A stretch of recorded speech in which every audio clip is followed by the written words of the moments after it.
여러 가지 얘기를 하다 보면 어려운 일들을 겪으시는 분들이 참 많이 있습니다. 속해서 얘기를 나누시는 그런 기도의 제목들도 있겠지만 또 남들에게 말하지 못하고 여러 가지 마음에 혼자 기도하는 그런 제목들로 마음 아파하시는 성도님들을 기도 제목을 들을 때가 있습니다. 늘 그 기도 제목을 들으면서 소원하는 것은 우리 성도님들의 가정의 일들이 다 잘 되기를 저도 새벽에 기도하고 또 기도할 때마다 간절한 마음으로 중보로 기도하고 있습니다.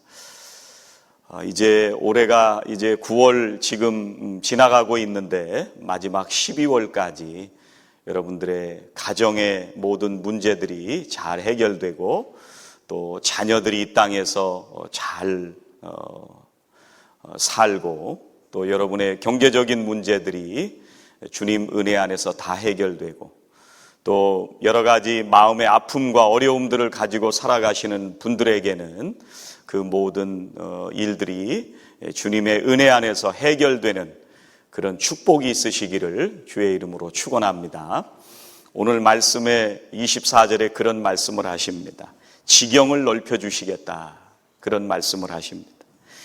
하나님께서 애굽에서 나온 이스라엘 백성들에게 너희들의 지경을 넓혀주시겠다, 이런 축복의 말씀을 해주시고 있습니다. 이스라엘 사람들이 지금 애굽에서 나와서 광야를 지나가고 있는데 그런데 목적지가 지금 가나안 땅을 향해서 가고 있습니다. 근데 사실은 언제 가나안 땅에 도착할지 이 사람들도 아무도 알 수가 없습니다.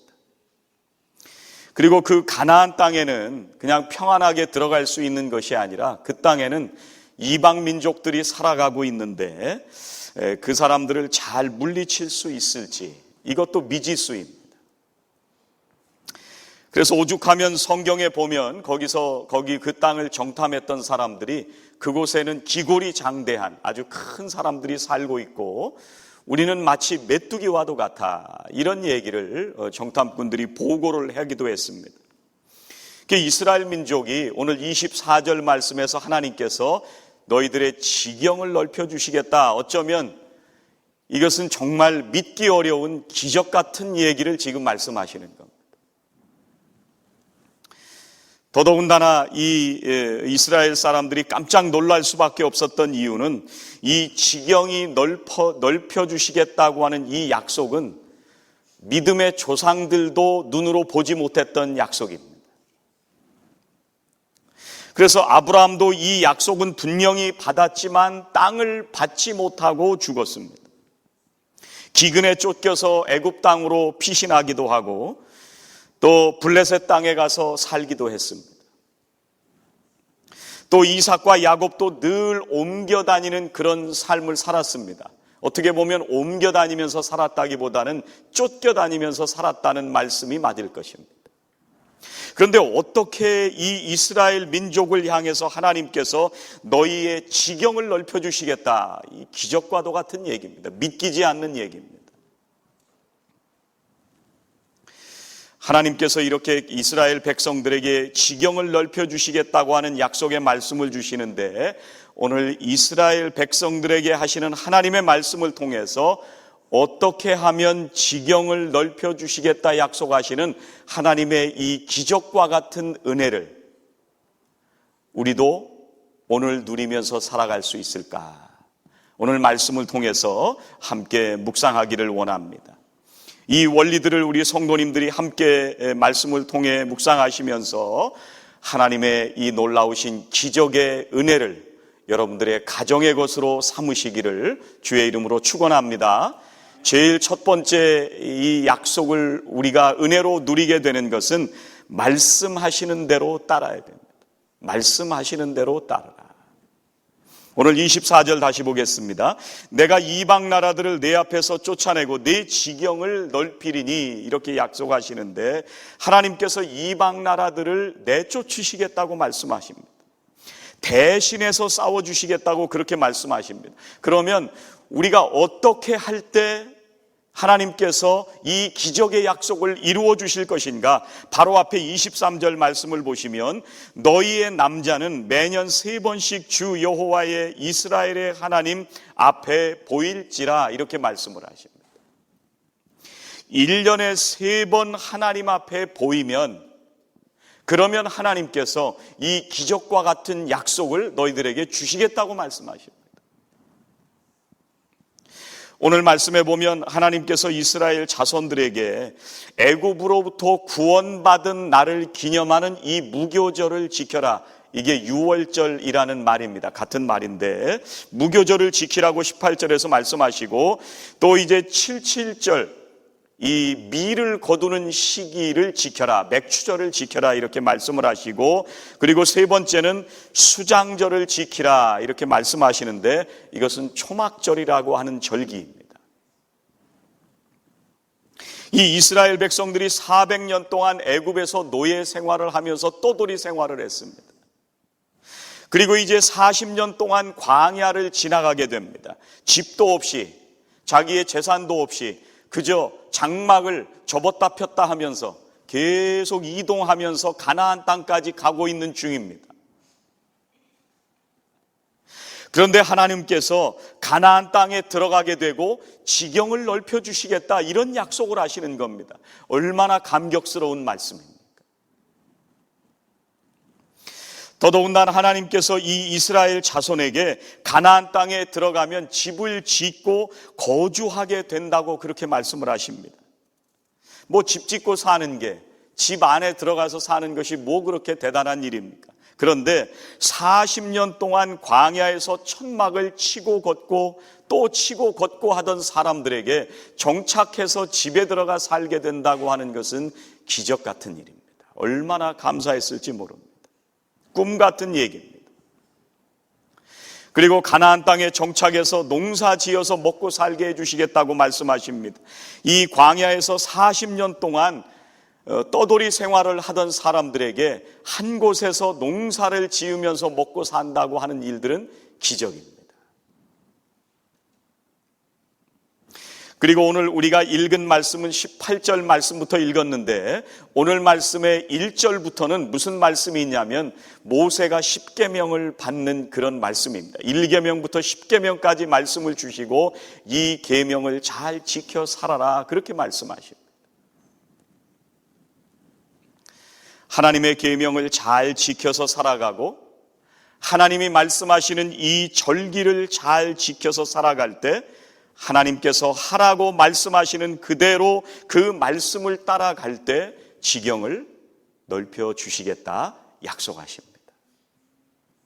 사랑하시는 성도님들이 하나님께서 말씀하시는 그대로 따라감으로 말미암아 올 한 해 여러분 모두의 가정에 지경이 넓혀지시기를 주의 이름으로 축원합니다. 두 번째 우리가 어떻게 하나님의 이 기적 같은 은혜를 함께 누릴 수 있을까? 두 번째는 감사를 훈련해야 됩니다. 23절 말씀입니다. 너희의 모든 남자는 매년 3번씩 주 여호와 이스라엘의 하나님 앞에 보일지라 이렇게 말씀합니다. 여기 모든 남자들은 1년에 3번씩 하나님 앞에 나와서 감사해라 그런 말씀입니다. 오늘 이 세 가지 절기가 다 감사와 관련된 절기들입니다. 제일 첫 번째 18절에 말씀하시는 무교절은 이스라엘 백성들을 장자를 살려주셨던 애굽에서 마지막 재앙이었던 장자를 살려주신 유월절을 지키라고 하는 말씀입니다. 그 모든 생명을 살려주신 하나님의 은혜를 감사하는 절기가 바로 무교절이고 유월절입니다. 두 번째 절기는 뭐냐면 22절에 맥추절을 지키라고 말씀하시는데 한 해 동안 하나님께서 지켜주시고 밀을 거두게 하시는 하나님의 그 은혜에 감사하는 절기입니다. 세 번째 수장절이라고 하는 것은 초막절이라고도 말씀할 수가 있는데 한 해 동안 모든 수확을 저장하면서 그게 수장입니다. 수확한 것을 저장하면서 하나님께 감사를 드리는 그런 절기입니다. 그리고 이걸 장막절이라고도 얘기를 하는데 왜 그러냐면 초막절이라고도 말씀하시는 것은 이스라엘 백성들이 장막을 피고 거두면서 지나왔던 모든 세월 동안 지켜주신 하나님께 감사합니다.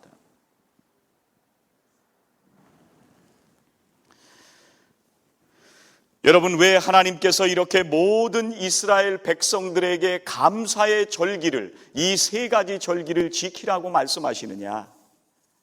하나님께서 지금 날짜를 정하시고 또 3번이라고 하는 이 숫자까지 정해주시면서 지키라고 하시는 이유는 반드시 감사하는 그런 훈련을 하라고 하는 말씀입니다. 이스라엘 백성들에게 감사를 가르치시기 원하시는 하나님의 마음이 오늘 이렇게 말씀하시는 것입니다. 여러분, 우리가 기도를 잘하기 위해서는 기도하는 훈련을 해야 됩니다. 어느 날 은혜 받았다고 해서 저절로 기도를 잘하고 길게 기도하고 지속적으로 기도할 수 있는 것은 아닙니다. 훈련을 받아야 됩니다. 또 하나님의 말씀을 깊이 우리가 깨닫고 알고 묵상하기 위해서는 열심히 성경을 배워야 됩니다. 그것은 훈련입니다. 마찬가지로 우리가 감사를 잘 하는 사람으로 살기 위해서는 감사를 배우고 연습해야 됩니다. 훈련해야 됩니다. 여러분, 좋은 일이 생기면 누구든지 우리는 감사할 수 있습니다. 성공했을 때 감사하는 것은 우리가 배우지 않아도 감사할 수 있습니다. 우리가 이익을 많이 남겼을 때 감사하는 것은 굳이 훈련하지 않아도 우리는 감사할 수 있습니다. 그런데 우리가 인생 가운데 실패하고 시험에 떨어지고 어려운 문제가 우리에게 다가올 때도 감사하기 위해서는 훈련이 필요합니다. 여러분, 이 가나안 땅은요, 살기만 하면 저절로 감격과 감사가 넘치는 땅이 결코 아닙니다. 가나안 땅은 사실 그렇게 좋은 땅이 아닙니다. 그런데 이스라엘 백성들이 그 땅을 하나님께서 약속하신 것처럼 젖과 꿀이 흐르는 땅이라고 고백하게 되는 것은 이 애굽에서 노예 생활을 하다가 그 약속의 땅에 들어가기 때문에 감사한 겁니다. 애굽에서부터 탈출해서 광야에 40년 지나온 세월을 생각하면 하나님 앞에 감사하지 않을 수가 없습니다. 아무것도 얻을 수 없는 광야에서 40년을 살아봤기 때문에 하나님께서 약속하신 그 땅에 들어가서 행하는 모든 일들이 감사한 겁니다. 애굽에서 살아가던 노예 생활과 또 지나가는 이 광야의 그 세월을 생각한다면 가나안 땅은 기적과 같은 땅입니다. 만약에 이스라엘 백성들이 하나님의 이 구원의 은혜를 잊어버리고 결실을 하게 하신 하나님의 그 은혜를 잊어버리고 감사를 잃어버리고 가나안 땅에 들어간다면 아마 그 가나안 땅은 젖과 꿀이 흐르는 땅이 아닐 것입니다. 하나님께서 도와주신 그 모든 과정을 빼버리고 나면 가나안 땅은 어쩌면 불평과 불만으로 살아가는 땅이 될 수도 있습니다. 여러분, 우리가 이 미국 땅에 살아가고 있습니다. 여러분이 미국 땅이 얼마나 좋은지 우리가 잘 모를 때가 많이 있습니다. 그런데 이 지구상에 살아가는 수많은 사람들이 굶어가고 물을 자유롭게 얻을 수 없고 또 우리가 하나님을 이렇게 기쁨으로 예배할 수 있는 이런 환경이 허락된다고 하는 것만 생각해도 우리는 얼마나 감사한지 알 수가 없습니다. 신앙인들은 은혜 속에 살아갈 때 그리고 감사함을 잊지 않을 때 하나님께서 베풀어 주시는 모든 것이 기적입니다. 하나님께서 이스라엘 백성들을 향해서 매년 3번씩 감사의 절기를 지키라고 이렇게 말씀하시는 이유가 바로 그것 때문입니다. 감사를 잃어버리지 않아야, 감사한 마음으로 가나안 땅에 살아야 그 땅이 축복의 땅입니다. 여러분, 가나안 땅만 그럴까요? 여러분, 우리의 환경, 또 우리들이 살아가는 매일매일의 삶을 한번 돌아보시기 바랍니다. 만약 우리 마음에 하나님의 은혜에 대한 감사가 생생하게 우리들에게 살아있으면 우리는 매일 기쁨으로 살 수가 있습니다. 그런데 우리의 마음에 감사가 사라지면 우리들에게는 모든 것이 다 원망이고 우리는 보는 모든 것들을 불평하게 됩니다. 여러분, 탈무드에 보면 이런 얘기가 있습니다. 이 세상에서 제일 지혜로운 사람은 누구인가? 어떤 경우에 처해도 배움의 자세를 갖는 사람이다.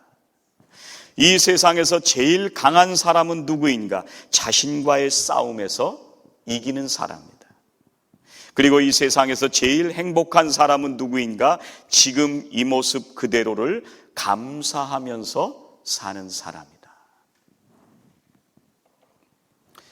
혹시 여러분, 오늘 예배를 드리시는 여러분의 마음에 감사가 있으십니까? 아니면 여러분의 마음에 감사를 잃어버리셨습니까? 사랑하시는 성도님들의 마음에 하나님께서 베풀어 주신 모든 것이 감사한 마음으로 하나님께서 여러분의 가정을 축복하시는 놀라운 경험을 체험하게 되시기를 주의 이름으로 축원합니다. 오늘 세 번째, 하나님께서 지경을 넓히신다고 하는 이 기적의 은혜를 우리가 체험하기 위해서는 첫 열매를 드려야 합니다. 첫 열매를 드려야 합니다. 오늘 18절 말씀부터 읽었는데 23장에 가면 이런 말씀을 하십니다. 맥추절을 지키라. 오늘 맥추절에 관해서 말씀을 하시는데, 맥추절을 지키라. 이는 네가 수고하여 밭에 뿌린 것의 첫 열매를 거둠이니라. 이렇게 말씀합니다. 하나님께서 이스라엘 사람들에게 여러 절기에 대해서 말씀을 하실 때 맥추절은 네가 수고하여 밭에 뿌린 것의 첫 열매를 거두었기 때문에 감사하는 절기입니다. 그래서 이 맥추절은 밭에서 첫 열매를 거두고 그 첫 열매를 가지고 하나님께 감사를 드리는 절기입니다. 그래서 오늘 말씀에서는 뭐라고 말씀하시냐면 맥추의 초실절, 이렇게 얘기를 하고 있습니다. 처음 열매, 그런 얘기입니다. 그런데 이 첫 열매라고 하는 것은 처음 익은 열매다, 이런 의미도 있지만 처음 거두게 되는 열매는 그만큼 중요하다는 얘기입니다. 여러분, 많은 사람들이 대개는 처음 것, 새 것, 이런 것들을 굉장히 중요하게 생각합니다. 여러분, 아이폰 새로운 전화기가 나올 때 그때 줄 서가지고 밤새 줄 서서 일본으로 받겠다고 밤새는 사람들 혹시 보셨어요? 이게 처음 걸 받으려고. 그런데 성경을 보면은요, 우리 하나님도 처음 것을 좋아하셨다는 것을 말씀해 주시고 있습니다. 창세기 4장에 보면 가인과 아벨이 제물을 가지고 와서 제사를 드립니다. 거기서는 정확하게 알 수 없지만 히브리서 11장 4절에 보면 무슨 얘기냐면 가인의 제물은 받지 않으시고 아벨의 제물은 받으셨어요. 근데 히브리서에서 하나님이 그 제물에 대하여 증언하심이라 이렇게 말씀하시는 거예요. 그럼 그 제물에 뭔가 차이가 있었다는 건데, 제물이 중요하다는 얘기인데, 가인은 땅의 소산으로 제물을 바쳤다 이렇게 말씀을 하고 있고, 그런데 아벨은 양의 첫 새끼와 그 기름을 드렸다 이렇게 말씀합니다. 하나님께서 아벨이 드린 양의 첫 새끼와 기름을 받으셨다는 말씀입니다. 왜 하나님은 첫 것을 좋아하실까? 또 처음 것, 새 것을 좋아하실까? 왜냐하면요, 이 처음 거에서는 우리의 마음이 담겨 있기 때문에 그렇습니다. 제가 어렸을 때 어머니가 밥을 푸실 때요, 밥을 제일 먼저 푸면 배가 고파가지고 우리가 모여서 사남매가 밥을 기다리는데 절대 우리들한테 먼저 안 주셨습니다. 제일 먼저 푼 것은 아버지 밥이에요. 그래서 뚜껑을 덮어서 이불 밑에 넣어둡니다. 식지 않도록. 그게 마음입니다. 아버지를 어떻게 생각하는지. 잠언 3장 9절과 10절엔 이런 말씀이 있어요. 내 재물과 내 소산물의 처음 익은 열매로 여호와를 공경하라. 그리하면 내 창고가 가득히 차고 네 포도즙 틀에 새 포도즙이 넘치리라. 여기 보면 첫 열매를 드리는 것이 하나님을 공경하는 것이다, 이렇게 말씀합니다. 왜 그러냐면요, 거기에 우리의 마음이 담겨 있기 때문에 그래요. 가장 첫 번째 나온 것, 수확을 거두고 가장 기뻐서 그것을 하나님께 제일 먼저 드리는 마음이 거기 있는 겁니다. 그래서 하나님은 첫 것을 드리는 것을 기쁘게 받으십니다. 여러분, 우리가 세상에서 자식들도 그렇죠. 첫 번째 자식에게는 아무래도 좀 마음이 조금 더 가는 것을 여러분도 아마 경험하셨으리라고 생각이 됩니다. 여러분, 우리가 교회도 마찬가지예요. 교회에서도 우리가 함께 신앙생활하고 있는 권사님들이나 목회자에 대해서 처음 마음을 주는 게 중요합니다. 그게 어떻게 표현되냐면요, 우리의 말로 표현이 됩니다. 그래서 밖에 나가가지고 우리 교회 권사들에 대해서 함부로 얘기를 하고 목회자에 대해서 함부로 말하는 사람처럼 바보가 없어요. 제일 처음 마음, 그분들을 소중하게 여기는 마음이 가슴 속에 있으면 함부로 얘기하지 않습니다. 저는요, 제가 나가면 우리 교회 권사님들 늘 자랑하면서 다닙니다. 여러분들, 우리 권사님들이 얼마나 헌신을 많이 하는지 모릅니다. 오늘 이 시대에 단기선교에 땀을 흘리면서 이렇게 애쓰시는 분들 없습니다. 여러분, 대표 기도도 얼마나 잘하는지 몰라요. 어떤 교회 가면 여러 가지 정치 얘기에 할 말 못할 말 15분씩 20분씩 기도하다가 교인들이 나가는 얘기도 듣는데 우리 권사님들은 딱 정해서 3분만 기도하잖아요. 그리고 일주일 내내 준비하면서 기도합니다. 그리고 교회를 위해서 이렇게 헌신하고 충성하는 분들이 없어요. 저는 그래서 나가면 자랑만 합니다. 여러분들 나가셔서 마음을 우리 교회에 주셨다면 무조건 자랑하셔야 됩니다. 그게 교회 살리는 길이에요. 여러분의 마음에 우리 교회에 대한 마음입니다. 여러분, 교회 일하고 밖에 일하고 겹치면 어디부터 와야 될 것 같으세요? 왜 말씀이 없으세요? 교회 일하고 밖에 일하고 겹치면 교회부터 오는 거예요. 교회부터. 그러니까 교회에 대한 사랑을 눈으로 볼 수 있는 거죠. 여러 가지 밖에 일들이 다 정신없어서 다 볼 일 보다가 시간 남을 때만 교회에 온다. 첫 마음을 드리는 게 아니에요. 내 마음을 준다면 교회부터 오는 거예요.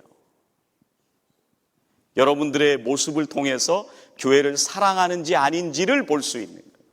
그래서 하나님도 첫 번째 걸 달라는 거예요. 첫 번째 걸.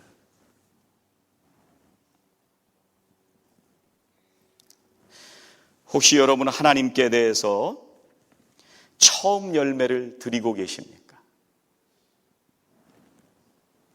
대부분의 우리의 마음은요, 세월이 지나가면서 첫 번째 먹었던 마음이 사라지고 우리가 타성에 젖어서 살아가고 매너리즘에 빠져서 형식적인 것만 자꾸 남을 때가 있어요. 하나님을 향한 우리의 처음 마음, 그 마음을 여러분들이 회복하시기를 주의 이름으로 축원합니다. 처음 열매가 또 중요한 거는요, 처음 열매가 다른 모든 것을 대표하기 때문에 그래요. 우리가 하나님께 첫 열매를 드린다는 것은 나머지 전부는 못 드리지만 하나님, 내가 드리는 이 첫 번째 것이 나머지 모든 것도 하나님의 것임을 고백합니다. 이 마음으로 드리는 거예요. 그 고백이 그 첫 번째 헌신 속에 들어가 있는 겁니다. 하나님께서는 우리들에게 기적을 베풀어주고 싶어 하십니다. 우리의 지경을 넓혀주고 싶어 하십니다. 우리가 필요로 하고 우리가 기도하는 것에 응답하시고 부어주고 싶어 하시는 분이 우리의 아버지 하나님이십니다. 늘 감사한 마음으로 모든 것이 주님 주신 것이라고 하는 것을 고백하면서 여러분의 가정과 여러분의 삶의 지경이 넓어지는 놀라운 기적을 체험하게 되시기를 주의 이름으로 축원합니다. 기도하시겠습니다. 하나님 감사합니다. 우리가 살아온 일생 가운데 저희들을 지켜주시고 또 우리를 구원하여 주신 그 놀라우신 은혜를 감사합니다. 또 하나님, 매년 저희들이 하나님께서 이 땅에 살아가도록 허락해 주신 모든 것들을 감사합니다. 주님 사랑합니다. 우리가 하나님께 드렸던 이 사랑의 고백으로 오늘도 하나님께 우리의 헌신을 올려드리기를 원합니다. 하나님께 가장 좋은 것을 드리고 싶었던 그 사랑의 고백이 변치 않게 하여 주시고 오직 하나님 사랑하여 매일매일 기쁨으로 살아가는 지경이 넓어지는 저희의 모든 가정들 될 수 있도록 축복하여 주시옵소서. 어려움이 해결되게 하여 주시고 가정의 문제들이 해결받게 하여 주시고 병마가 물러가게 하여 주시고 마음의 아픔과 어려움들이 해결함을 받는 축복으로 함께하여 주시옵소서. 예수님의 이름으로 기도하옵나이다. 아멘.